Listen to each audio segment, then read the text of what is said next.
Hello, my name is Hassan Sorrells, and this is the Leadership Lessons from the Great Books podcast shorts. There's no co-host on these shorts episodes. These are now around 2 to 4 minute, sometimes as long as 6 to 10 minute observations, ideas, thoughts, or rants about the literature, philosophy, psychology, and even the theology of leadership. Because listening to me talk about leadership for now around 2 to 4 minutes is still better than reading and trying to understand yet another business book. Even that business book your coworker won't stop raving about because it quote-unquote changed their life, but you can't see any difference in their leadership behavior. So how good could that author be? Leadership is always an active act, but it is rarely a loud act. We, in the West, who read the Bible, are admonished by the Bible that a leader should be, quote, whoever aspires to be an overseer desires a noble task.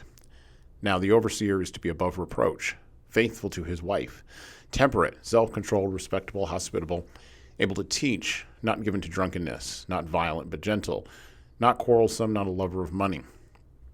He must manage his own family well and see that his children obey him, and he must do so in a manner worthy of full respect. If anyone does not know how to manage his own family, how can he take care of God's church?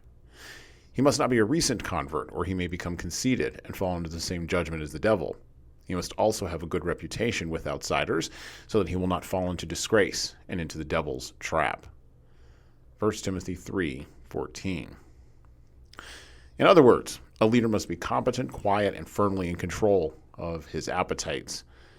These were traits hard to find in the first century church in Jerusalem, Antioch, Ephesus, Corinth, and Philippi, and they are hard to find in the West in the 21st century now. But just because something is hard to find doesn't mean it's not worth fully pursuing.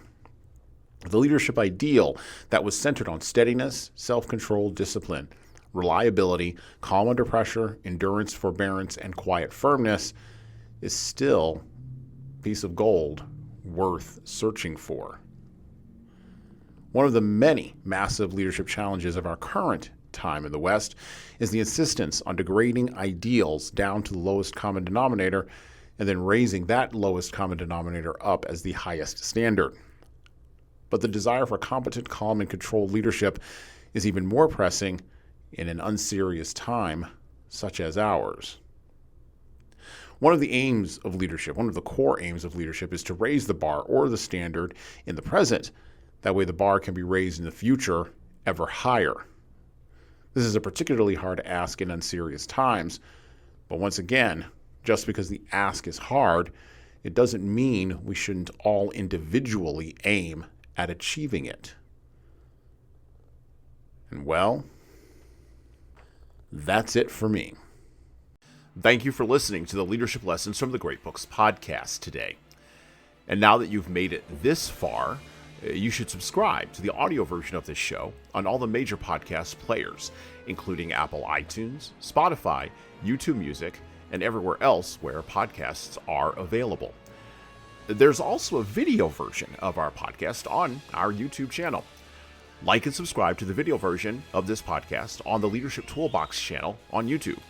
Just search for Leadership Toolbox and hit the subscribe button there on YouTube. And while you're doing that, leave a 5-star review if you like what we're doing here on Apple, Spotify, and YouTube.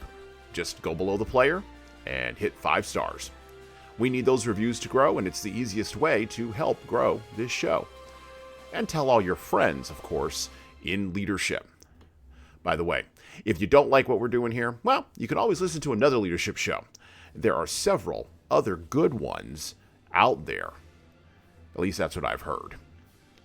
All right. Well, that's it for me.